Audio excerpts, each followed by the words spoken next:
un espacio más de conocimiento, un espacio más de compartir con ustedes, agradeciéndoles obviamente en nombre de la Fundación Universitaria Juan N. Corpas y del Laboratorio de Investigación en Farmacología Vegetal, la FARVE, por el apoyo que encontramos en cada uno de ustedes, por la respuesta que siempre hemos tenido, por el eco que logramos generar en cada uno eh, de sus grupos de trabajo. Como ustedes saben, siempre resulta para nosotros pues muy enriquecedor poder estar en estos espacios en los que, siempre lo digo, pretendemos compartir con ustedes conocimiento, compartir con ustedes eh, unos minutos de, de temáticas que creo que para todos nosotros que trabajamos en el área de la salud y más que estamos tratando de promover un buen resultado con el uso de fármacos de obtención natural, pues que resulta, ojalá, de mucho provecho poder recordar algunas cosas que a veces se pasan por alto o conocer en este momento en qué va la investigación, el desarrollo de la ciencia respecto a ciertas temáticas que, como les digo, son cotidianas. Esto, aquí no estamos hablando de cosas absolutamente raras o complejas, sino que estamos pensando siempre en ustedes desde la cotidianidad y a partir de eso es que hemos hecho propuestas de charlas como la del día de hoy, en la que nos referiremos de una manera muy concreta, pero ojalá también muy importante, en aquellas directrices o aquellos puntos que son realmente importantes para que nosotros logremos tener un funcionamiento en lo posible adecuado de ese sistema digestivo.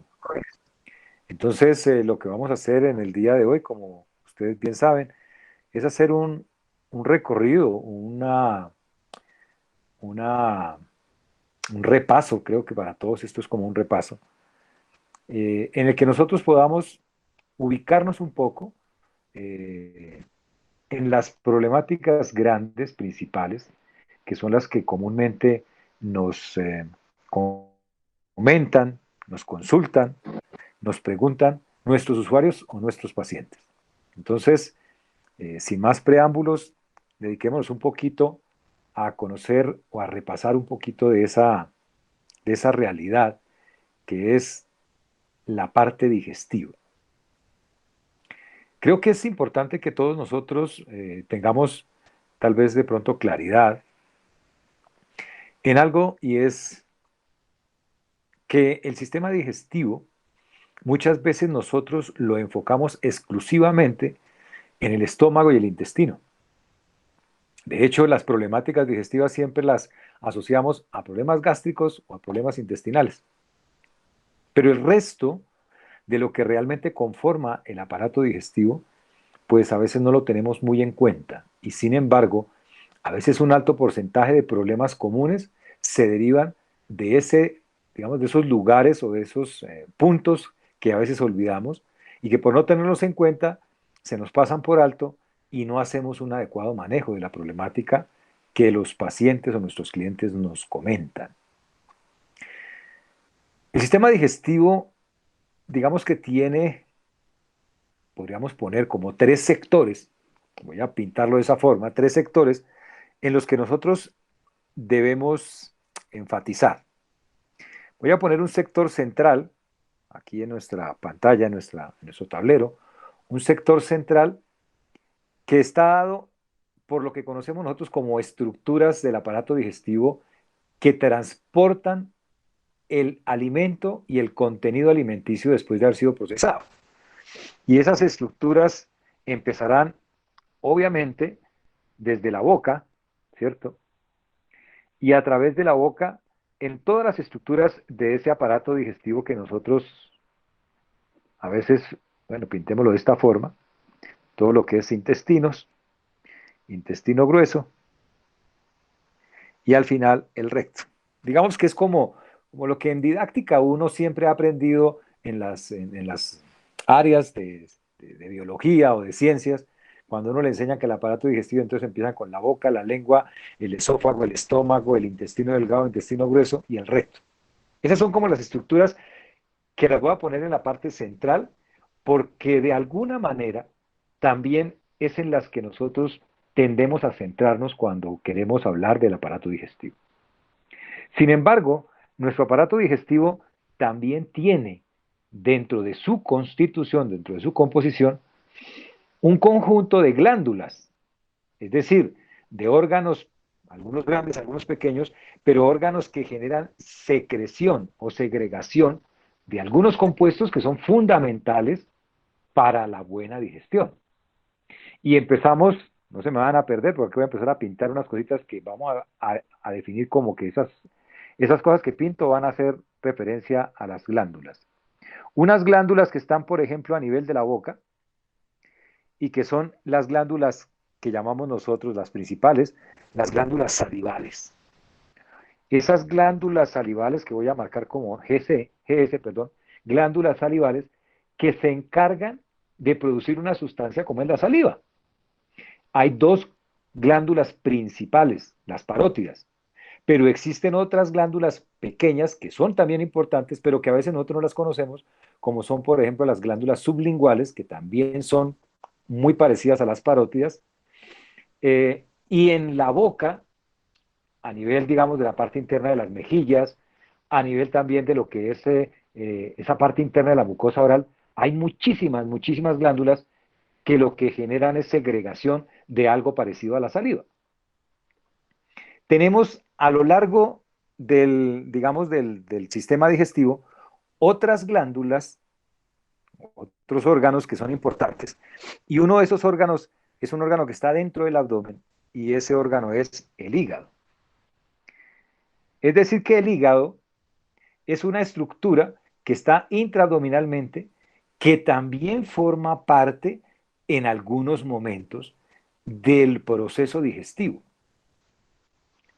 El hígado, recordemos nosotros, además tenemos que aquí plantear que el hígado tiene una estructura en donde se recolecta la bilis, que es un producto que fabrica el hígado, y la bilis termina liberada, ojo, aquí voy a hacer un dibujo que no es lo real, pero para poderlo entender, termina liberada en el intestino delgado. Ahí termina liberada la bilis. Y la bilis tiene una función, digamos, a través del intestino, tiene una función también para mejorar la digestión. Cerca del hígado, más o menos en el sector medio del abdomen, encontramos otro órgano, otra glándula, que algunos la pintan como una forma de una hojita, que es el páncreas. El páncreas. El páncreas es una glándula que tiene secreción de sustancias que sirven para la digestión. Claro, también tiene secreción de sustancias que son hormonas que trabajan a nivel general, como es la insulina.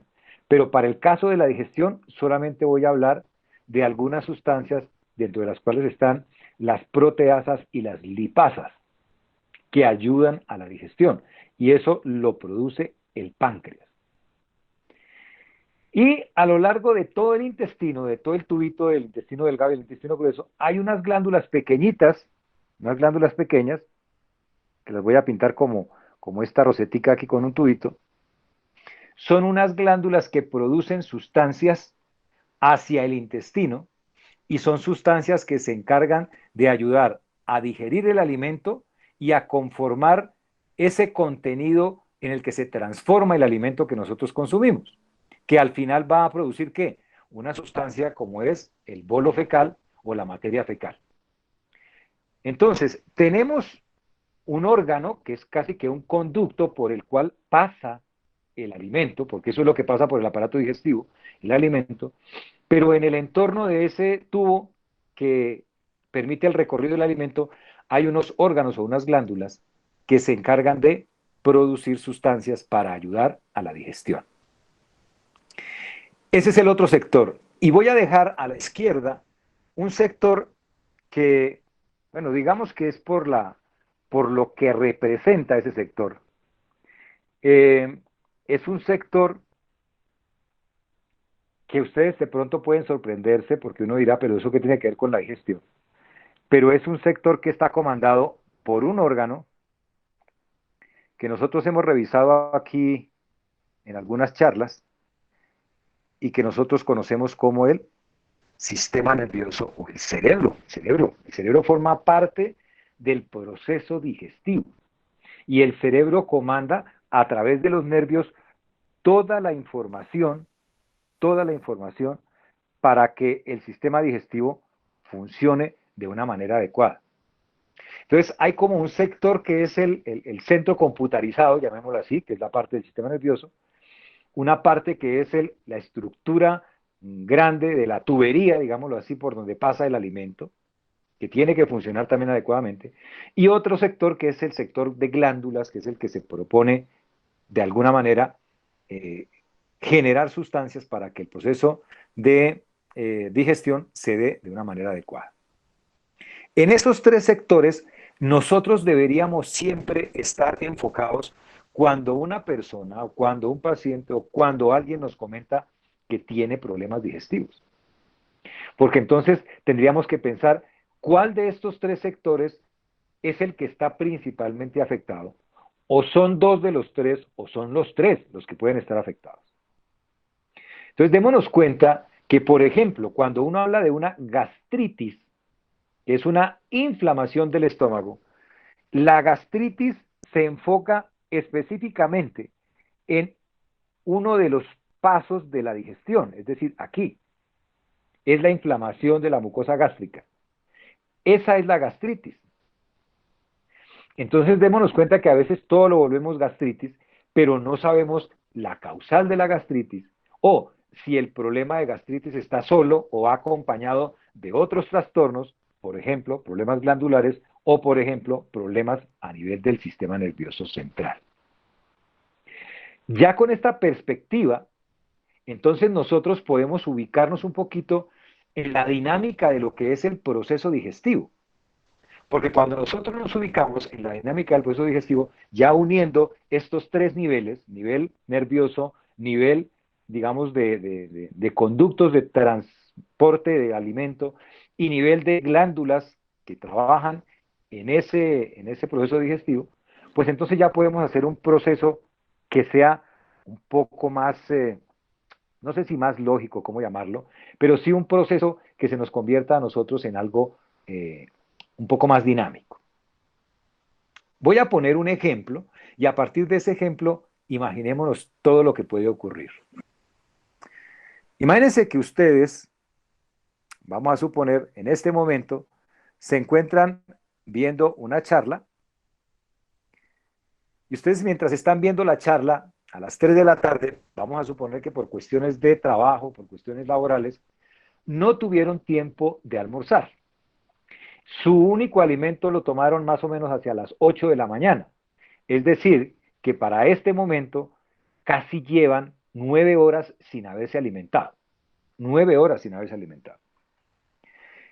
En ese momento en el que ustedes llevan 9 horas sin haberse alimentado, obviamente todo su cuerpo está tratando de manifestarles a ustedes que cada parte, cada célula de su cuerpo, es decir, que si yo lograra de alguna manera imaginarme que logro mirar las células de su cuerpo, entonces amplifico mucho esto y veo una célula de su cuerpo, hay una célula de su cuerpo que dice, oiga, estoy necesitando energía, yo necesito alimentarme.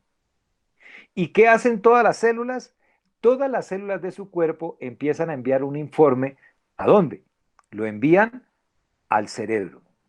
Primer punto de partida de ese sector que ya habíamos hablado, que forma parte de la digestión. ¿Estamos?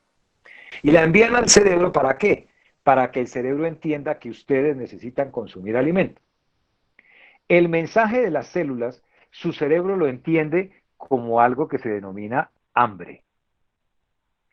El hambre es la manera como su cerebro entiende la necesidad para alimentar las células.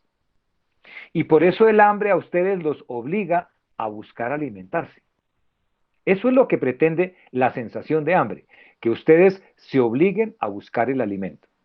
Eso es algo que traemos nosotros genéticamente establecido, es algo que hemos desarrollado nosotros desde el, digamos, desde el proceso evolutivo de la especie humana, y por eso desde que nacemos, cuando un individuo tiene hambre, manifiesta su necesidad de que tiene hambre.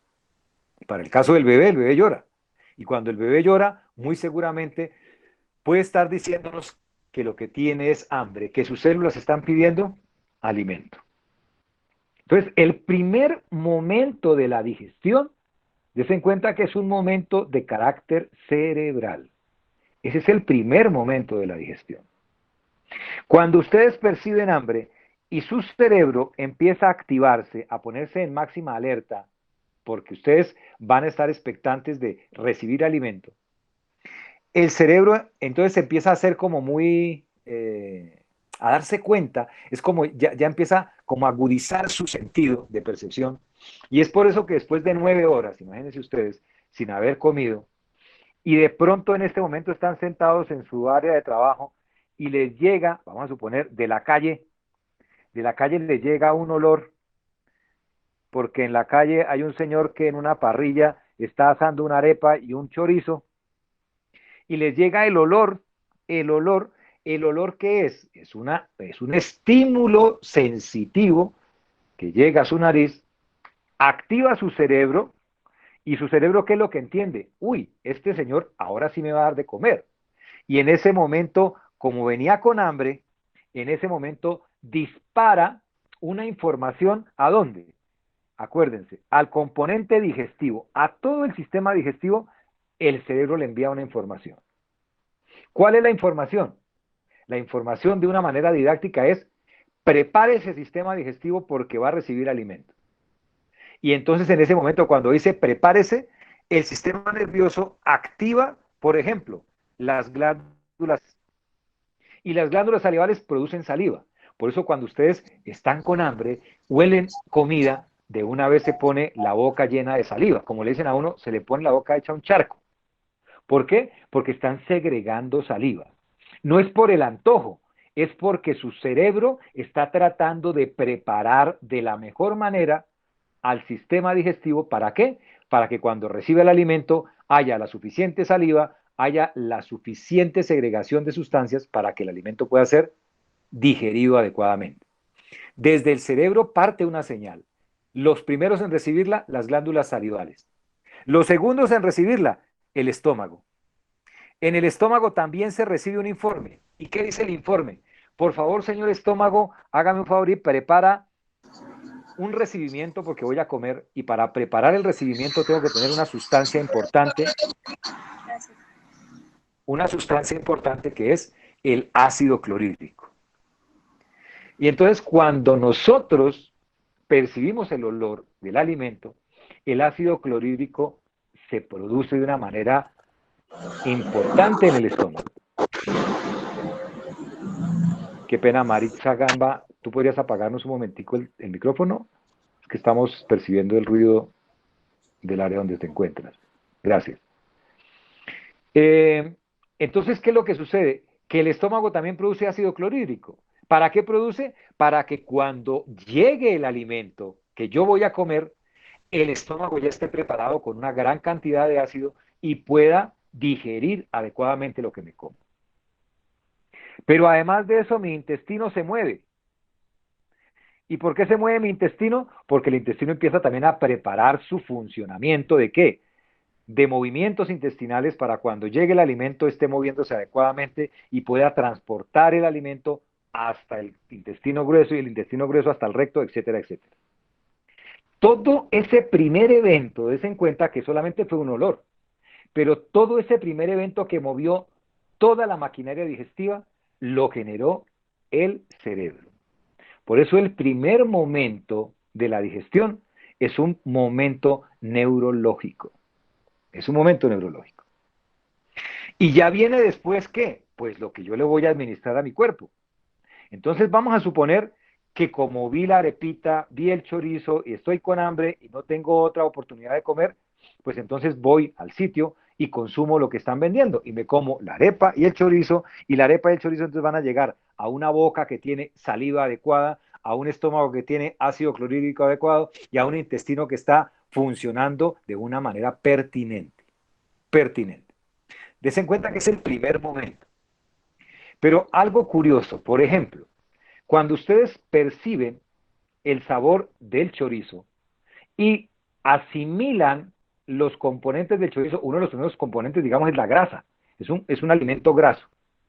La recepción del alimento graso en la boca genera una respuesta para que el hígado, ojo, para que el hígado aumente la secreción de bilis y entonces la bilis pueda llegar al intestino delgado para que cuando llegue la grasa del chorizo al intestino delgado, en ese momento esa grasa pueda ser digerida adecuadamente.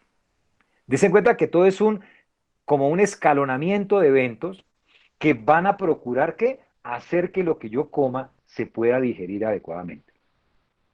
Vamos a suponer que todo se da dentro de lo normal. Entonces, la saliva que yo produje adecuadamente, como tiene sustancias, ayuda a que empiece la digestión, por ejemplo, de los almidones de la arepa.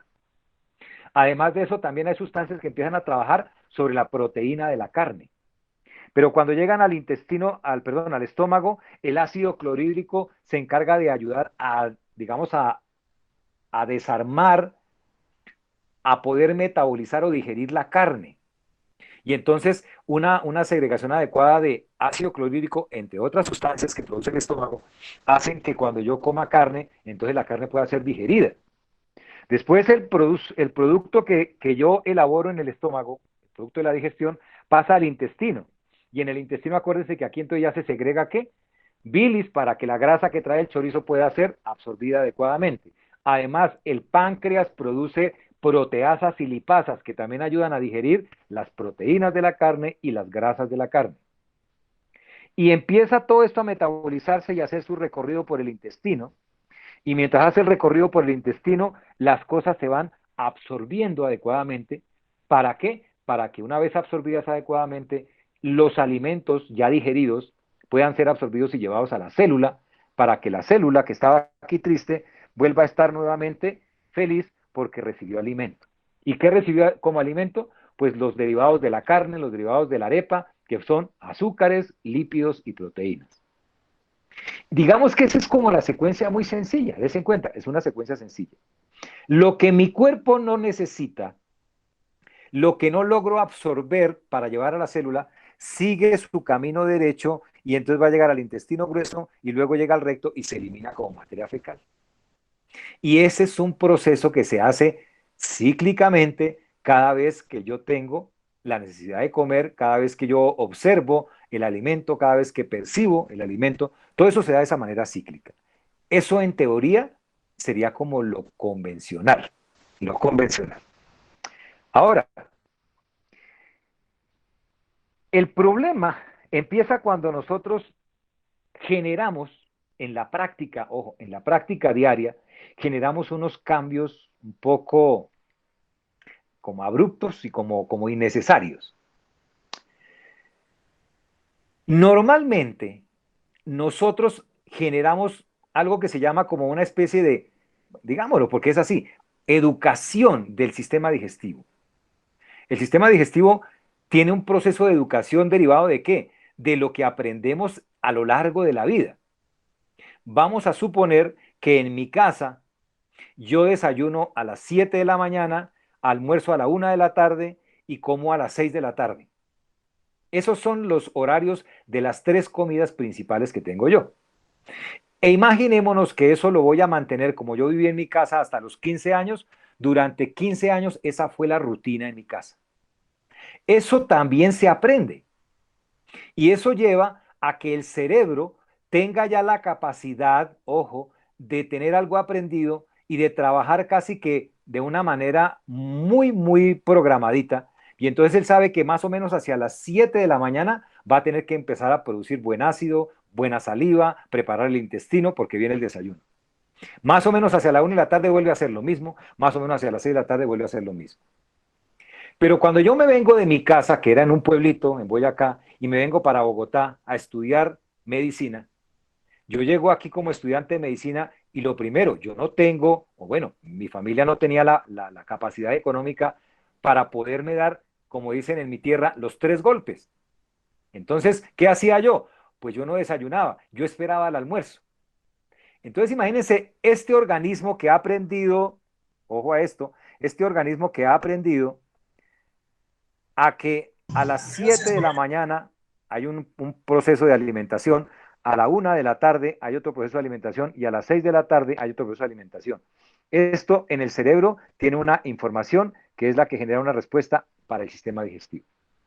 Pero cuando yo me vengo a estudiar medicina a mis 17 años, todo cambia. ¿Por qué? Porque entonces ya a las 7 de la mañana yo no desayuno. ¿Qué pasa? Mi cerebro a las 7 de la mañana se activa, porque eso es lo que he aprendido durante 17 años. Y como se activa, ¿qué produce? Saliva. Pero además de eso produce ácido para preparar mi sistema digestivo para el desayuno. ¿Y qué pasa? Que yo le digo, no, es que no hay desayuno, hoy no hay desayuno. ¿Qué hace el estómago, por ejemplo? ¿Qué hace el estómago con el ácido clorhídrico que está produciendo? ¿Qué hace el estómago con ese ácido clorhídrico? Si no le va a llegar alimento. Es decir, que en ese momento hay una cantidad de ácido clorhídrico que está en el estómago que no se va a utilizar, pero el ácido clorhídrico sí empieza a generar un daño sobre la pared del estómago. Y empieza a dañarla, ¿por qué? Porque como no hay alimento donde se utilice, pues el ácido se utiliza sobre la pared del estómago. Y eso empieza a generar inflamación. Tan sencillo como eso. Dejar una hora de comida que yo traigo acostumbrada a tener y dejarla de hacer, eso puede empezar a modificar el bienestar de mi sistema digestivo. Y entonces esto empieza a generar lo que comúnmente ustedes conocen como gastritis. ¿Y qué pasa? Que entonces pasan las 7, las 8, las 9, las 10, las 11, las 12, la 1 de la tarde, pero es que a la 1 estoy todavía en salas de cirugía mientras estoy estudiando y solo me dan salida a las 3 de la tarde, a las 3 de la tarde. Y a las 3 de la tarde ya mi sistema está que, como dice uno, está uno que se muere del hambre. Y uno se imagina a las 3 de la tarde comiéndose 3 almuerzos. Porque es que como llevo tanto tiempo sin comer, pues a las 3 me merezco un almuerzo que sean como 3 almuerzos. Y viene el otro error. Porque entonces a las 3 de la tarde voy a ingerir una cantidad de alimento que es tan grande que supera la capacidad que yo he acostumbrado a tener para poder alimentar. En mi casa me tomaba digamos, una tacita de sopa, un seco que tenía de pronto arroz, papa y carne y ensalada. Pero aquí cuando yo después de las 7 horas, de las 8 horas, de las 10 horas y no he comido nada, yo almuerzo, mejor dicho, a mí deme 3 platos de sopa, si me puede repetir el arroz también, deme más carne, papa, lo que usted quiera, y empiezo a saturar la capacidad de mi sistema digestivo. En ese momento, mi sistema digestivo se siente en un sobretrabajo que él no es capaz, ojo, él no va a ser capaz de digerir. Y por eso gran parte del alimento que no alcanzo a digerir porque no tengo esa capacidad, va a pasar mal digerido al intestino. Y como pasa mal digerido al intestino, empiezan a existir unos procesos de transformación inadecuados en el intestino. Y son procesos de digestión inadecuados que llevan a ¿qué? A la formación de componentes un poco, llamémoslos así, como producen, por ejemplo, putrefacción de la proteína de las carnes, y esa putrefacción puede generar producción de gas, y entonces empiezo a sentir que mi estómago se distiende porque se llena de gases, y además entonces empiezo a tener una producción de gases que son fétidos, porque claro, imagínense todo el proceso digestivo alterado. Es posible también que mucho de ese alimento que no alcance a digerir pase casi que derecho al intestino grueso. Y eso genera una irritación del intestino grueso que puede llevar a que yo tenga diarrea. Diarrea. Cuando uno come a veces en exceso, se han dado cuenta ustedes, uno tiene primero una indigestión terrible y seguro que al final va a tener uno diarrea. Y entonces uno después se pregunta, ¿qué me sentaría mal? Si yo lo que comí fue lo que normalmente almuerzo, papas, arroz y carne, pero ¿qué fue lo que me sentó mal? Y no nos damos cuenta que la proporción también afecta la digestión. Entonces, estamos viendo que cosas que empezamos a hacer cotidianamente y que las volvemos costumbre y lógica para nosotros, pueden acarrear problemas digestivos. Pueden acarrear problemas digestivos. Nosotros lo que hacemos es que nosotros incumplimos una cantidad de normas, más que normas, arbitrariamente hacemos cosas que no deberíamos. Y al hacer cosas que no deberíamos, empezamos a tener problemáticas en el sistema digestivo. Les decía que se considera que casi que el 95% de los problemas digestivos son responsabilidad de cada uno de nosotros. Son responsabilidad de cada uno de nosotros. Y entonces, como son responsabilidad de cada uno de nosotros, se imagina todo lo que podemos hacer para mejorar los problemas digestivos. Es decir, es hablar con la gente, escuchar a la gente y tratar de que la gente entienda que hay que modificar los hábitos alimenticios. Además de esto, quiero decirles algo que a veces se nos olvida. La digestión, eso es parte del proceso evolutivo, ojo, pero la digestión también ha sido ayudada de alguna manera o se optimiza muchísimo para que cuando nosotros, como seres humanos, que somos activos, tenemos actividad física. Perdón la redundancia, pero es así. Que somos activos y tenemos actividad física.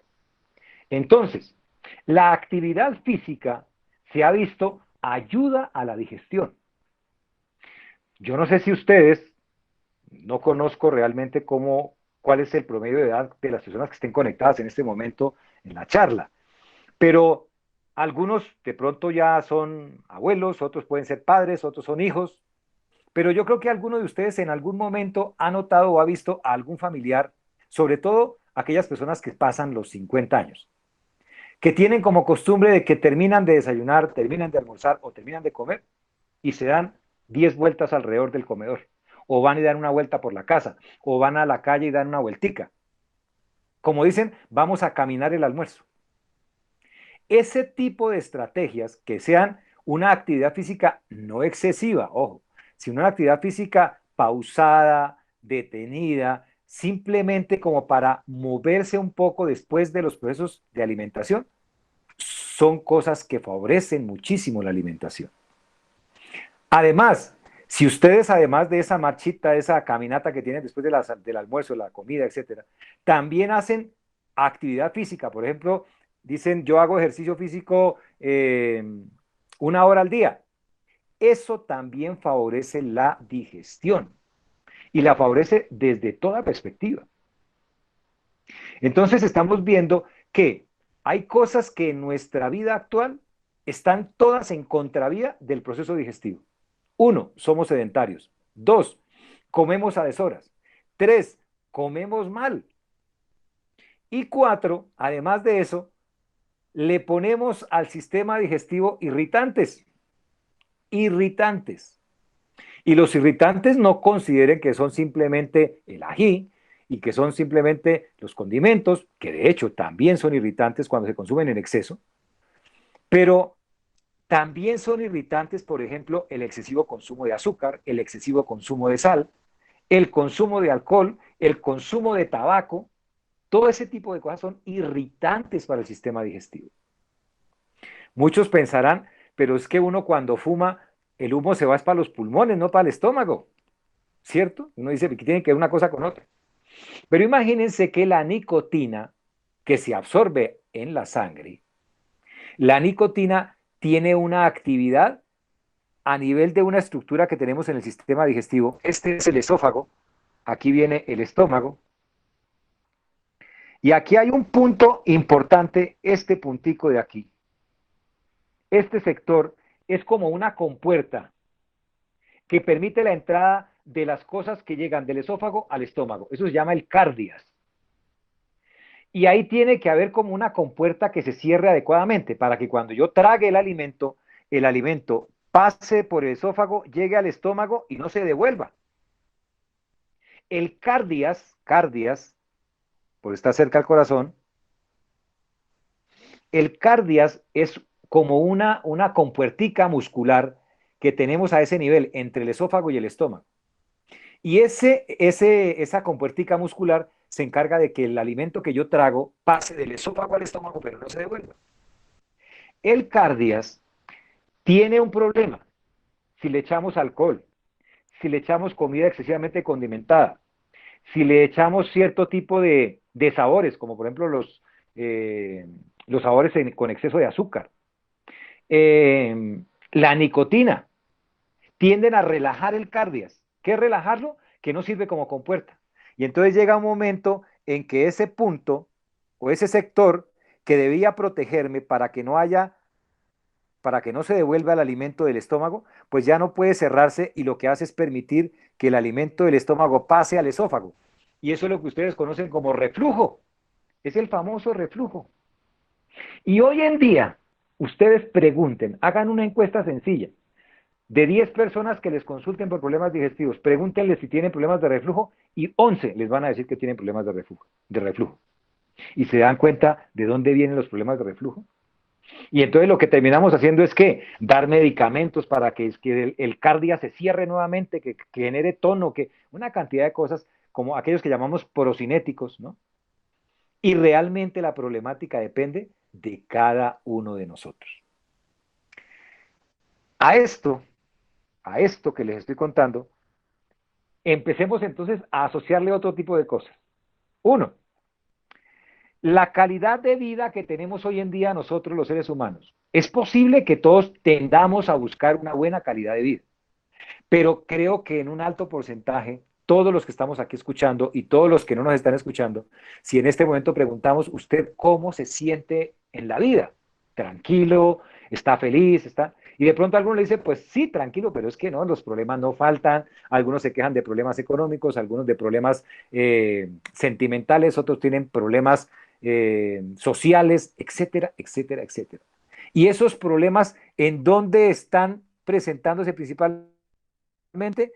En el cerebro? Es decir, que aquí existe una grave problemática.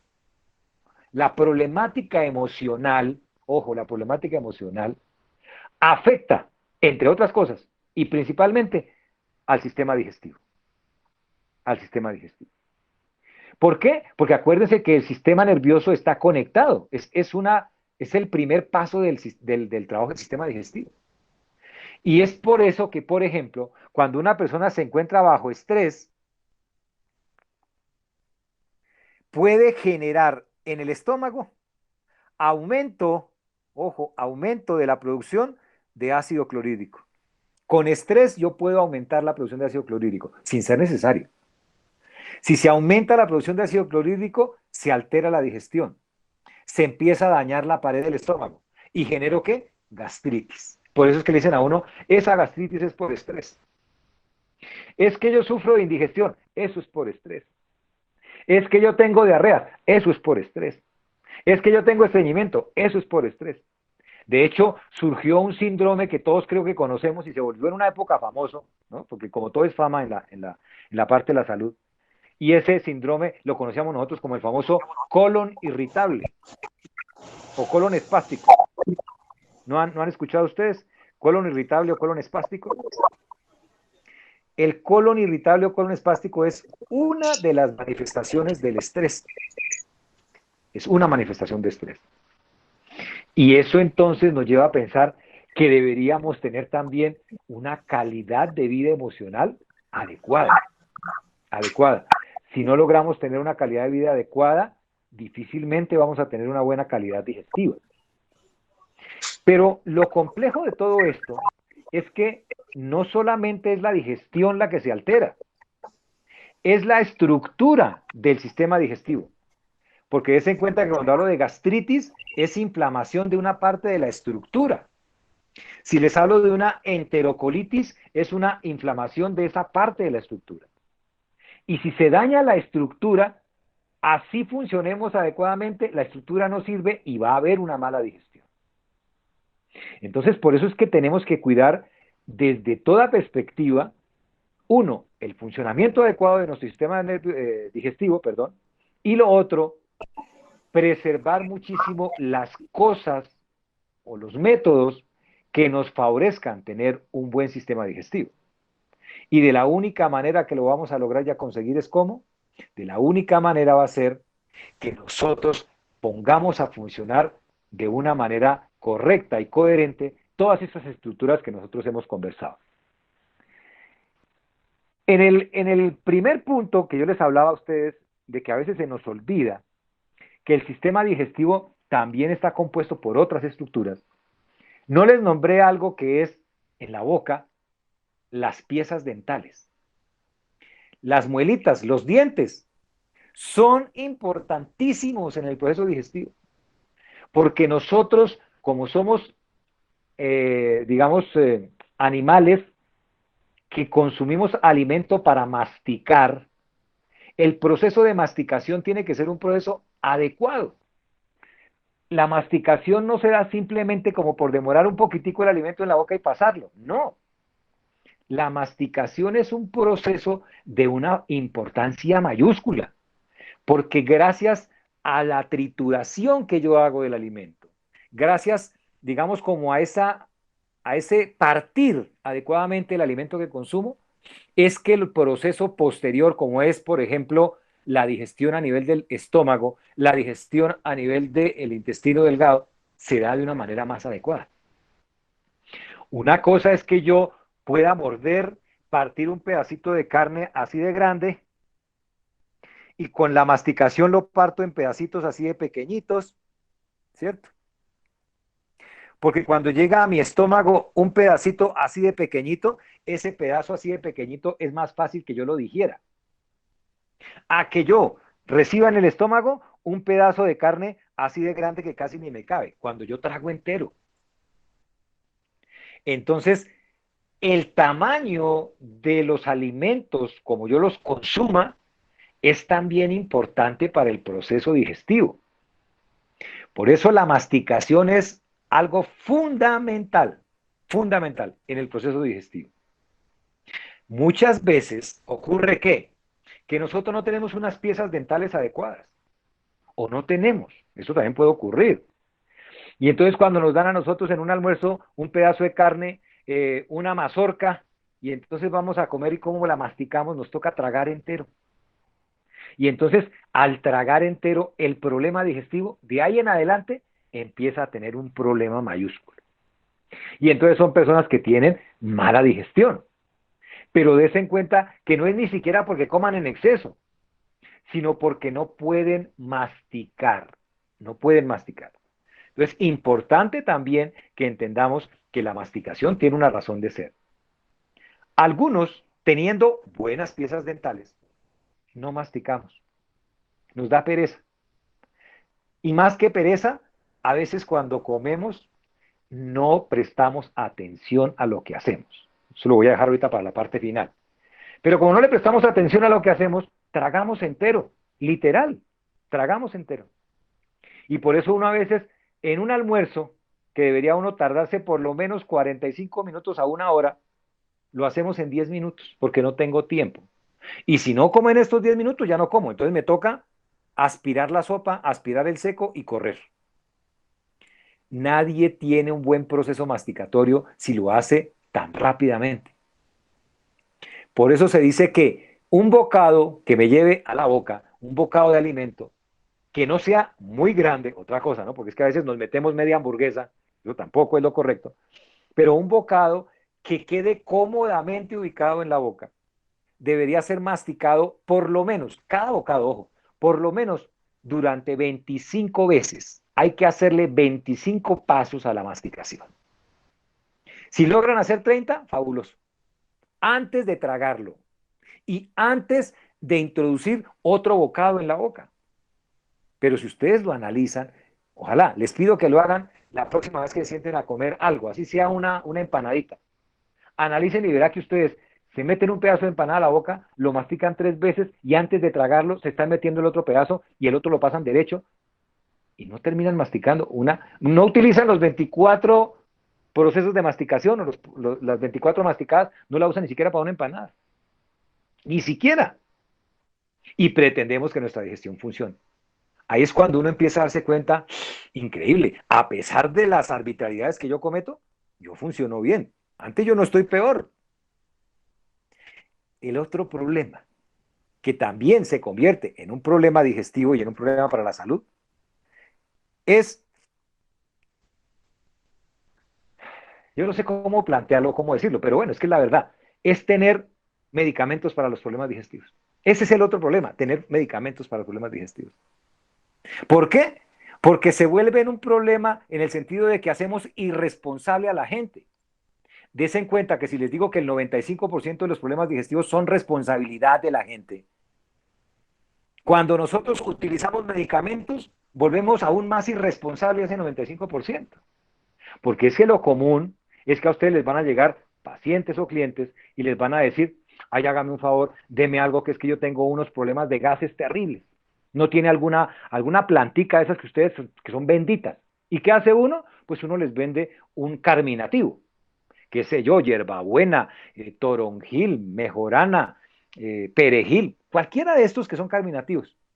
Y se los entrega uno al paciente y el paciente se va feliz porque ya sabe que después de comer mal, se toma un tarro de hierbabuena, de extracto de hierbabuena, y eso supuestamente le quita los gases.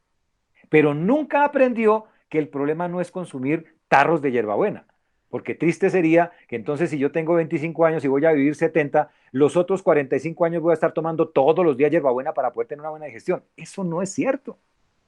Por eso les digo que tristemente o irónicamente, a veces los medicamentos para la digestión se vuelven enemigos de la digestión, porque la gente se malacostumbra. Los medicamentos que más se venden, los que más se venden, son para los problemas de indigestión. Imagínense ustedes, indigestión. Es decir, aquellos momentos en que nosotros nos sentimos que nos vamos a reventar. ¿Por qué? Porque comí, pero de todo lo que me dieron. Me fui para un piquete, para un asado, un almuerzo, repetí sopa, repetí carne y estoy que no puedo. Deme algo, ¿sí? Y entonces promueven las propagandas, ¿no? Entonces todas estas sales que les venden a uno, que tome esto, pues, que para quitar la gastritis, que para la acidez, que para no sé qué, y le venden a uno comercialmente todo lo que quiera, pero nunca en el comercio le enseñan a uno, cuide su digestión, es responsabilidad de ustedes, usted podría estar más sano, usted podría no tener problemas digestivos y no necesitaría siquiera utilizar medicamentos de los que acostumbramos a utilizar. El otro problema que también es muy frecuente es el estreñimiento. Yo estoy seguro que por lo menos una vez al día hay un paciente o un cliente que les llega a ustedes buscando un laxante, algo para estreñimiento. Ah, es que yo quiero este problema del estreñimiento, es que ya llevo como 4 días sin hacer del cuerpo, deme algo, ¿sí? Muchos, ellos buscan destapacañerías, véndame un diablo rojo, porque es que eso es lo que yo necesito, destaparme. Y se toman el laxante, es posible que les sirva, claro, pero el problema es que no les entendimos o no les dijimos a ellos que el problema del estreñimiento depende de otra cosa, no de consumir laxantes.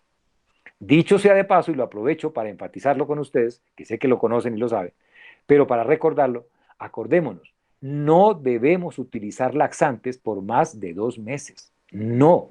Así sean de obtención natural. No. Porque eso genera un acostumbramiento del intestino al uso de medicamentos y después el intestino ya no responde a ningún tipo de medicamentos. Y eso sí es un problema grave.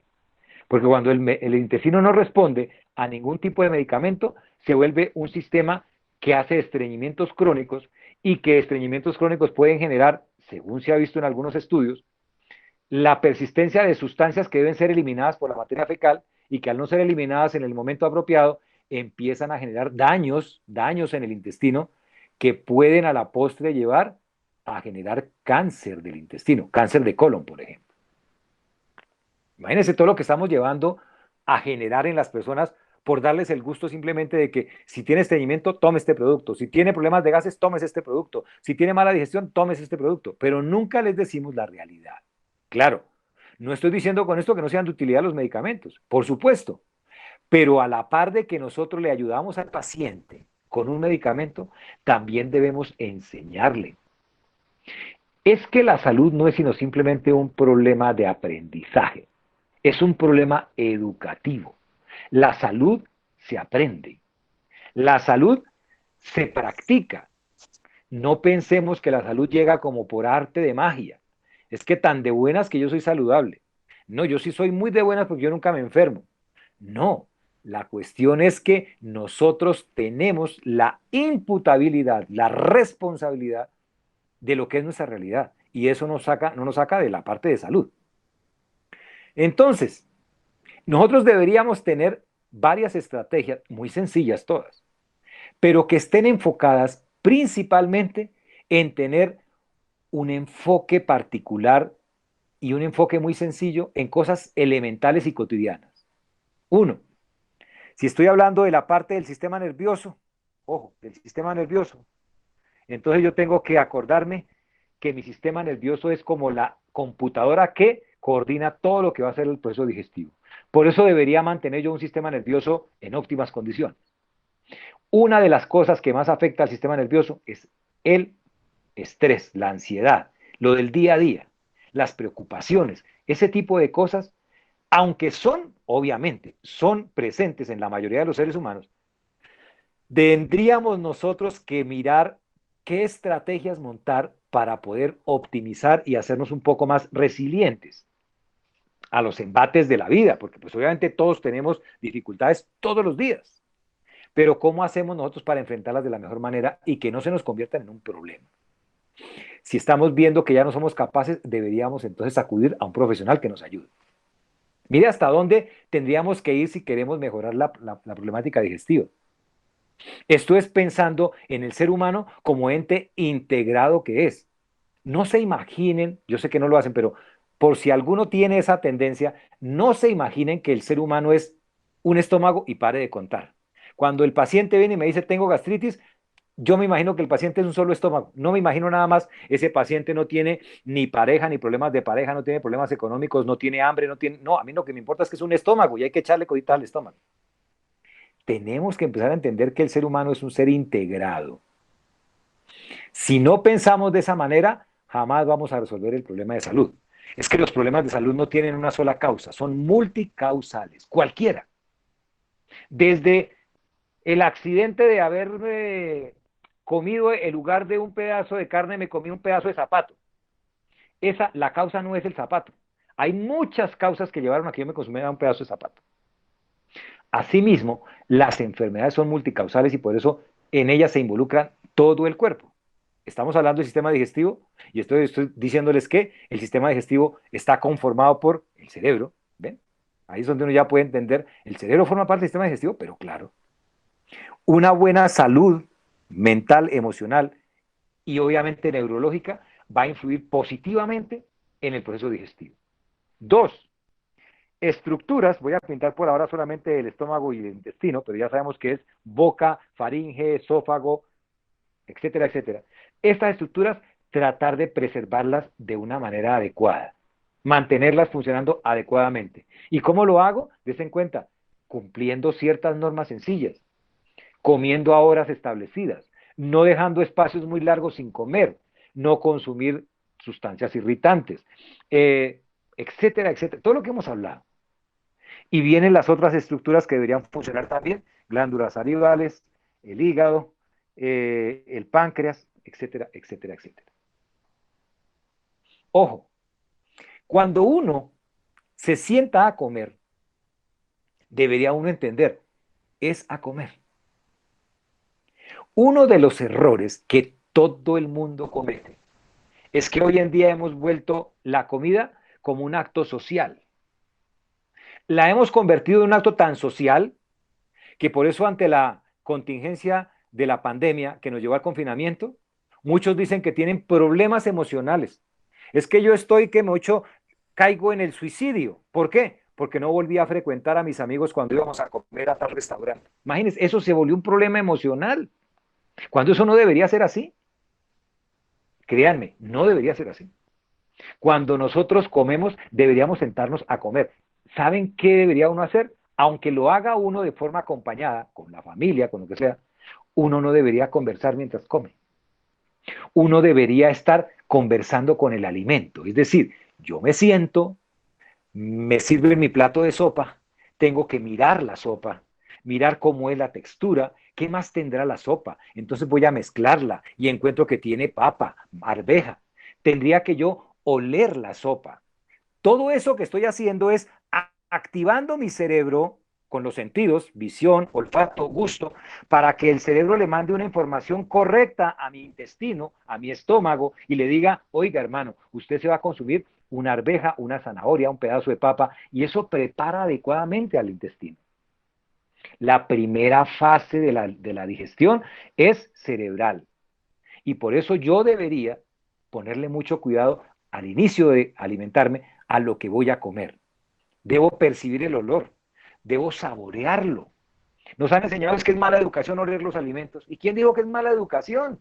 Si es necesario. Ese es el segundo punto para alimentarse uno. Cuando uno huele el alimento, percibe el olor del alimento, su cerebro empieza a codificar unas cosas y dice, uy, esto me huele como a hierbabuena, o me huele a cebolla, me huele a ajo, me huele... Y uno empieza a hacer un proceso de imaginarse cómo elaboraron ese alimento. Y después pausadamente hacer lo del proceso masticatorio, 25 masticaciones por bocado, no excederse en el bocado. Si ustedes hacen el intento, si no lo han hecho, si ustedes hacen el intento en la próxima comida que tengan, siéntense, pidan lo que acostumbran pedir o que les sirvan lo que les acostumbran servir y hagan ese proceso de primero mirar, oler, saborear, masticar adecuadamente, pausadamente, sin el estrés del afán de que es que tengo 10 minutos, sino dedicarle el tiempo correcto a su comida. Les puedo asegurar que ustedes no se comen ni siquiera el 40% de lo que normalmente se comen. Es decir, dejan más de la mitad del plato en la mesa servido, porque ya sienten que están llenos. Por eso es que a veces nos excedemos, porque como no le ponemos cuidado a lo que estamos haciendo, es más, voy a comer, ¿y qué voy a hacer para comer? Te invito a comer. Y cuando te invito a comer me pongo a mirar tus ojos y a decirte que eres divina y que tienes unos labios maravillosos y que estoy como enamorado de ti. Mientras eso voy comiéndome 3 hamburguesas porque no me he dado cuenta que me estoy comiendo la hamburguesa porque estoy mirando tus ojos. Y entonces ni le pongo cuidado a una cosa ni a la otra. Por eso los actos sociales que hace uno en torno a la alimentación deberían ser un poco más prudentes. Pero todo acto social que se respete tiene comida de por medio. Si en este fin de año hay grados de colegios, de universidades, tengan la seguridad que para el grado hay comida en mi casa. Hay por lo menos un ponqué. Eso hay que tiene partirse un poco. Des en cuenta que el alimento tiene que estar metido siempre. Uno debería ser consciente que el proceso de alimentación que exige de una digestión adecuada es un proceso fundamental para la vida del paciente o del individuo. No hablemos del paciente porque no son solamente enfermos. Las personas que teóricamente no tienen ninguna enfermedad también deben aplicar este tipo de cosas. ¿Por qué? Porque el sistema digestivo tiene como función principal, aparte de digerir los alimentos, tiene como función principal que, ojo, voy a pintar, imaginemos que esto es un panecito, ¿ok? Es un pan aquí, y ese pan lo voy a consumir, pero el pan en mi cuerpo lo que hace es absorberse, ¿para qué? Para poder yo construir mi cuerpo. Porque si ustedes se dan cuenta, cada rincón de su cuerpo está hecho de lo que han comido. No hay una parte de su cuerpo que no sea hecha de alimento, no hay. Los ojos bonitos que tenga cada uno de ustedes, las uñas largas, las manos tersas, el cuerpo musculoso, todo eso lo hacen a partir del alimento que se comen. Pero si ustedes no tienen un proceso digestivo adecuado, si el sistema digestivo está alterado, la construcción de su cuerpo también se va a ver alterada. Y ahí empiezan a surgir enfermedades que nada que ver con la digestión. Hipertensión arterial, diabetes mellitus, cáncer, etcétera, etcétera, etcétera. Y todo parte de un mal proceso digestivo por tener un sistema digestivo inadecuadamente funcional e inadecuadamente estructurado. ¿Por qué? Por lo que ya saben ustedes. Entonces, el sistema digestivo es no solamente la estructura intestinal, no, el sistema digestivo también es la estructura cerebral, el sistema digestivo es la estructura corporal y el sistema digestivo es la estructura mental o emocional. Todo eso forma parte de ese maravilloso sistema que lo hemos enfocado, obviamente, en estómago, esófago, intestino, pero es un sistema que tiene, des en cuenta, una labor fabulosa y es nada más y nada menos que recoger del medio el alimento que va a construir mi realidad. Yo no puedo pedir una realidad distinta. Yo no puedo pararme frente a un espejo y querer ser distinto si yo no le doy a esto, a esta realidad, cosas favorables. Y esas se las entrego teniendo un buen sistema digestivo, un adecuado funcionamiento del sistema digestivo. Llamémoslo de una manera más técnica, o tal vez más diciente, una realidad digestiva. Nuestra realidad, en un alto porcentaje, es digestiva. Y hablar de realidad digestiva involucra no solo órganos, sino involucra toda la estructura corporal y emocional que tiene cada individuo. Bueno, no los detengo más. Muchas gracias por el tiempo que me han regalado, por la atención que le han prestado a esta sencilla charla, que simplemente es una charla de transferencia de algunos conocimientos, de transferencia de algunas inquietudes, de motivarlos a que sigan en ese trabajo que hacen ustedes, que es maravilloso en favor de la salud de la sociedad, y seguirlos motivando a que nos sigan acompañando al laboratorio y a la universidad para seguirles entregando lo que nosotros creemos va a ser lo mejor para cada uno de ustedes. Los dejo en este momento entonces en compañía Doctor, de Milena, ya regálame un segundito para que lo sepan todos, ya te dejo hacer la pregunta seguramente. De Milena que les va a hablar algunas cositas, entonces por favor no se van a desconectar. Una vez yo me desconecte va a seguir Milena con ustedes. Sí señora, a la orden, cuénteme. buenas tardes, doctor. Mucho gusto en saludarlo después de tanto tiempo. Gracias. Es la doctora Fabiola Pacheco, Sí, estudiante de usted en algún momento de especialidad en terapias alternativas y farmacología vegetal. Hace 5 años mira, atrás muchas gracias. egresé. Mucho gusto Qué gusto. saludarlo, doctor, después de tanto Igualmente tiempo. digo lo mismo. Gracias, gracias. Qué gusto tenerte aquí. Bueno, excelente charla, muchas gracias. De verdad, maravillosa charla. Quería hacerle una pregunta, doctor. Por lo Sí, menos cuéntame. todo esto que acabamos de hablar, bueno, en general, obvio esto para el ser humano, sí, pero ¿cómo aplica de pronto con los niños? ¿Cómo aplica con ellos esta parte por lo menos yo tengo ya una hija? Y en el momento en que usted hablaba me ponía a pensar, bueno, a veces somos un poco afanados con ellos y tal vez desde pequeños los estamos mal acostumbrando a que tengan unos malos hábitos y pienso que si desde pequeños uno les enseña y les corrige a que no lleguen a hacer lo que nosotros hacemos, pues van a tener una buena y excelente digestión y evitar problemas a futuros de salud, ¿cierto? Porque la medicina es Sí, preventiva. por En el supuesto. caso de ellos, por ejemplo, ¿cómo aplicaría, o sea, un consejo, un dato, no sé, cómo sugiere usted que, por ejemplo, con ellos, el tiempo de comida, por ejemplo, con ellos, ¿cómo sería? ¿Qué recomendaría uno? ¿Qué podría hacer, por ejemplo, uno con ellos o con niños, por ejemplo, que de pronto se le pueden presentar a uno? Porque hoy en día es muy frecuente también ver niños con patologías también gástricas desde Ciertamente. pequeños y eso no es normal, no está dentro de lo Ujú. normal. Entonces pienso que ellos no tienen responsabilidad porque son niños y usted dice que el 95% de las enfermedades, de las patologías es producida por nosotros como por nosotros mismos. Entonces, Cierto. en un niño no hay responsabilidad, la responsabilidad es de los padres. En ese Total. caso, ¿cómo podemos nosotros abordar y ayudar pues a un niño, bien sea nuestro hijo, un familiar o un paciente, en este proceso digestivo para evitar situaciones de obesidad, que hoy también el porcentaje es muy alto, y de diabetes en niños hoy en día, cosa que antes no se veía? ¿Cómo podemos ayudar un poco pues a estos niños que van a ser el futuro pues Claro, claro. Pues muchas gracias. Gracias primero por, como te digo, por participar en en estos espacios. Y, y respondiendo a tu pregunta, pues creo que has dicho una gran parte y que es tal vez la más importante, ¿no? Los niños, incluso desde los adolescentes hacia abajo, pues ellos no tienen mucha responsabilidad porque todavía, llamémoslo que técnicamente, el desarrollo neurológico que ellos tienen es un desarrollo todavía en formación. Se considera que una persona puede tener, ojo a lo que voy a decir, criterio para poder definir y discernir qué es bueno, qué es malo, qué es lo que debe hacer en la vida, más o menos cuando se termina una etapa de estructuración del cerebro que es más o menos hacia los 23 o 24 años. Imagínate todo el tiempo que hay hacia atrás. Creo que muchos de nosotros dejamos de ser niños a los 10 años, porque dijimos ya nos toca ser grandes, ¿cierto? Sin embargo, nuestro cerebro funcionaría mejor más o menos hacia esa edad. Por eso, cuando tú propones niños que no son responsables, no estamos hablando de que es que los niños son unos irresponsables de miedo, sino que ellos no tienen la capacidad de entender y procesar adecuadamente esto que estamos hablando nosotros.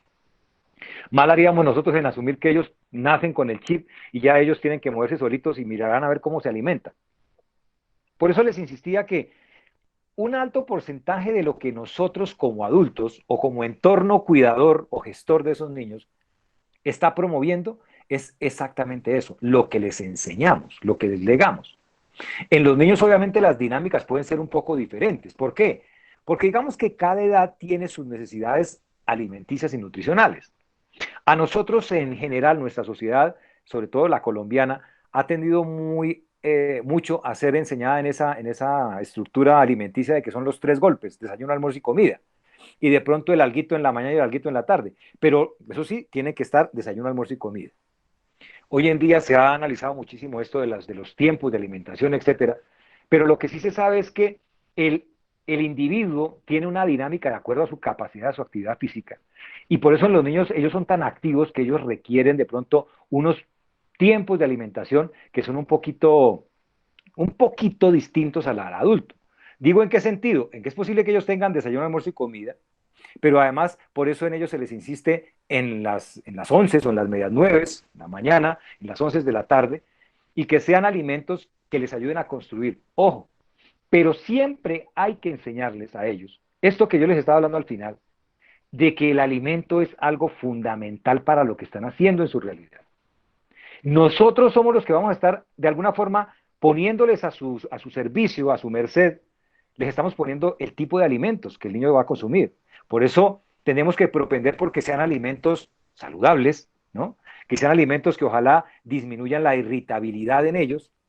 A pesar de que son personajes que tienden a vivir mucho del azúcar, tratemos también de, no tanto de controlar, sino de enseñarles que el azúcar tiene sus limitancias. Las grasas también.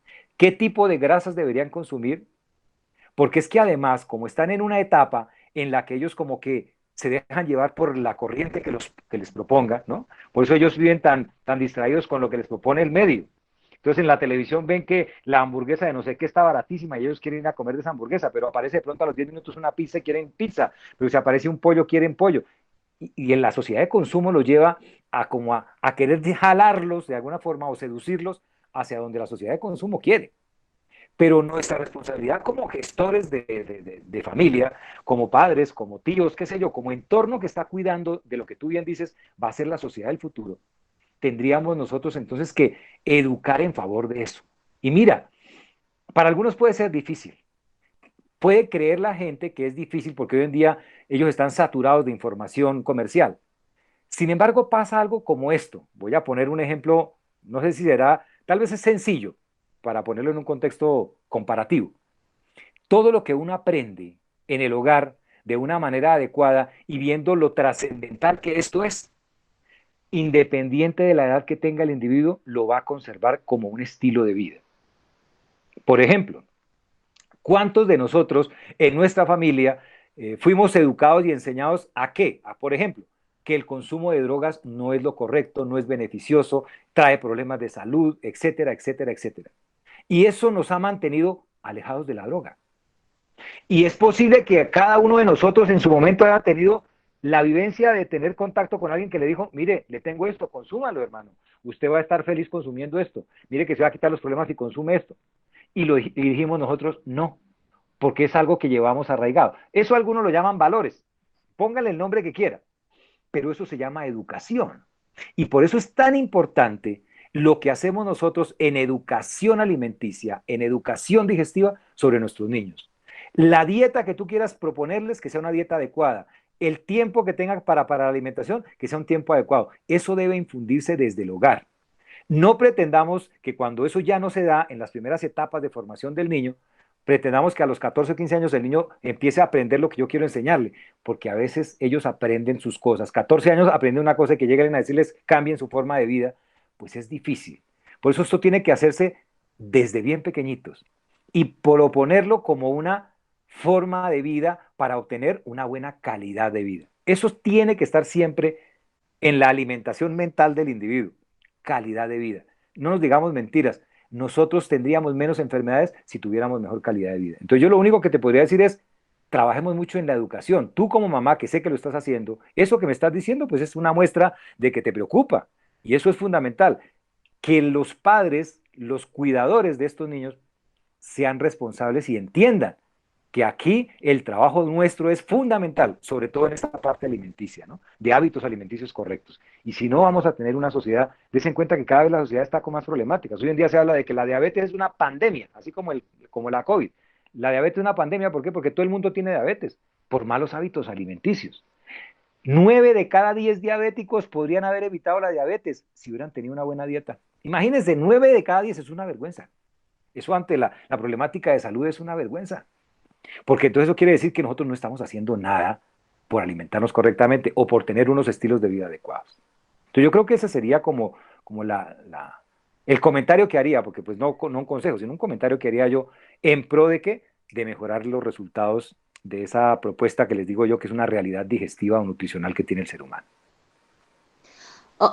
Doctor, muchísimas gracias Con mucho por gusto. la aporte. Una preguntita, ¿en ellos, por ejemplo, también aplicaría lo mismo? O sea, 30, 45 minutos comiendo, ¿sí? ¿Es Sí, aconsejable? sí, es Ok, aconsejable. Es perfecto. aconsejable. A veces ellos son muy impacientes, pero la impaciencia también No, se a veces los genera. impacientes son los papás. Ok, ok, sí, eso te iba a decir. También depende del entorno, ¿no? Porque si el entorno es un entorno en el que, es que mire, eso va a sonarles de pronto como muy rosa o muy poético, o no sé si de pronto demasiado o excesivo, pero el acto de la alimentación debería ser algo como sagrado. Es que miren, ese es el momento en el que estamos construyéndonos. Mucho, imagínense, voy a sentarme a armar mi cuerpo. Uno debería pensarlo con toda la entrega, no sé, con toda la pasión, con todo el amor. ¿Cómo? Yo no sé qué ponerle, qué contexto ponerle, pero digo, es una cosa importante. Y si nosotros lo vivimos de esa forma y ellos lo ven de esa manera, ellos lo van a entender. Créanme que sí. Por eso se dice que el mejor educador de los niños es el ejemplo. Y si nosotros tenemos un entorno que promueva esas cosas, para ellos va a ser normal, cotidiano, natural, como dicen ellos, casual. Y Doctor, ellos van perdón, a buenas hacer tardes. una Sí, yo tengo un alimentación que paciente, puede él ya durar tiene ese 63 tiempo, ¿no? años y sufre mucho de todo lo que hemos hablado, o sea, la digestión. Pero él es una persona que uno le dice y no cree, él come demasiado rápido, lo que el doctor decía ahora, ¿cierto? Que no acaba de bajar un bocado grande que casi no le cae Sí, en la boca cuando ya manda al otro. Entonces, ¿ahí qué se debe hacer ya con una persona de esas? claro. Eh, miren que a veces uno piensa que la cuestión pues es difícil, claro, claro. Uno entre más años pase haciendo algo de una manera X, decirle que lo haga de una manera Y es bastante complicado. Por eso aplica el dicho de que, es que el oro viejo no aprende a hablar, que eso no es cierto. Lo que pasa es que el cerebro se acostumbra a trabajar de una forma particular. Cada uno de ustedes tiene cosas en su vida que hace ya de una manera como rutinaria y sacarlos de esa rutina es difícil. Cosas tan elementales como esta. Ustedes en el comedor de su casa, imagínense en el comedor de su casa, de su familia, tienen un puesto establecido para qué es su puesto. Todos los días que almuerzan, comen en ese comedor, se sientan en ese puesto. Hay de que les quiten ese puesto y verá que ustedes se ponen de mal genio. ¿Por qué? Porque lo sacan de esa cotidianidad. Eso que es tan sencillo como es cambiar de puesto, oiga, ¿qué tiene? Siéntese en otro puesto. Mañana desayune en el puesto de la cabecera, pasado mañana desayune en este lado. Eso no lo hace uno nunca se la pasa rotando en la mesa de la casa. No lo hace uno. Debería, ¿no? Porque de hecho, una de las tres cosas que hacen que el individuo sea feliz es precisamente eso, no hacer las cosas iguales todos los días. No hacer las cosas iguales. Ojo que eso es una sugerencia desde la neurociencia. Entonces, claro, cuando una persona, por ejemplo, yo a mis 18 años que tengo en este momento, si alguien me dice, ¿sabe qué? Usted debería dejar de comer pan al desayuno y más bien comérselo al almuerzo. Yo digo, no, ¿cómo se le ocurre, hermano? Eso el pan es del desayuno. A mí me enseñaron desde chiquito que el pan es del desayuno y punto. Y no va a ser fácil que yo cambie ese hábito. Pero cuando las personas, a veces cuando es el entorno familiar el que le sugiere, uno a los familiares no les hace caso. Es por eso que ese tipo de problemáticas, cuando ya definitivamente uno sabe cuál es el problema, como el que me estás comentando, uno sabe que el problema es porque el paciente no quiere hacer caso y entender que es su problemática la que lo lleva a tener problemas digestivos. En ese momento se hace necesario hacer una técnica un poco más especializada. Eso se llama terapia cognitivo-conductual. La terapia cognitivo-conductual busca precisamente eso, cambiar formas de pensar para cambiar conductas. Y existen, obviamente que existen. Y uno debería entonces, si ese es el problema mayúsculo, si eso le está cargando unos problemas grandes a esta persona y esta persona no quiere cambiar porque se lo dice la hermana, porque se lo dice la mamá, porque se lo dice la esposa, pues entonces hay que enfocarlo en un programa de terapias que se llaman cognitivo-conductuales para cambiarle esa forma de pensamiento. Eso no es de un día para otro. Eso va a requerir de ciertas sesiones, de cierto trabajo, y es posible que en 2, 3 meses la persona ya empiece a recapacitar y por lo menos ya para comerse el segundo bocado lo piensa. Entonces yo creo que es posible de hacer, claro, y existen técnicas especializadas como esa que te estoy contando. Doctor Oscar, perdón, disculpe, otra pregunta. ¿Aló? ¿Sí? Doctor, otra pregunta. Hoy en día, bueno, los médicos, muchos médicos alternativos manejamos mucho ese concepto de, se habla mucho de que la parte, por ejemplo, en la parte gástrica, en la producción a nivel gástrico, de la parte de de la histamina, de la producción histamínica, sí. Y se ve mucho que hay pacientes que tienen situaciones de problemas gástricos y también son pacientes que son pacientes con situaciones alérgicas, sí, de alergias, llámese rinitis, asma, etcétera, cualquier tipo de situaciones alérgicas. Y se maneja mucho también que de repente, no sé, de pronto que sepa referente usted a esto, que de pronto este tema que me pueda orientar un poco, que a veces de pronto manejando como esa parte alérgica de las personas, esa parte como disminuir la producción histamínica que tienen, que se produce a nivel gástrico, de repente las personas empiezan a manejar o a mejorar mucho esa parte digestiva. Muchos médicos pues, que manejan homotoxicología, terapias alternativas, asocian o manejan mucho esta parte alérgica y ven mejoría o trabajan las dos partes al tiempo.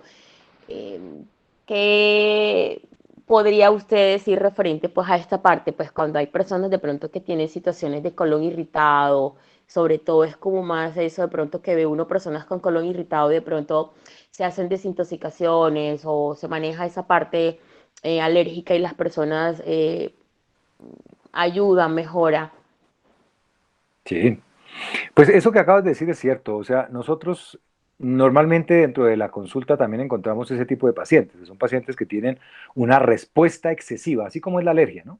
Las personas que son alérgicas tienen una respuesta excesiva a estímulos que son para otros normales. Es decir, si a mí viene un polvito de la planta que trajeron en no sé dónde y llegó a mi nariz y entonces pues sí me produce un poquito de malestar. En la persona que es alérgica, la respuesta es terrible y por eso entonces hace tapazón de la nariz, además puede hacer broncoespasmo, puede hacer... Es decir, las respuestas son excesivas.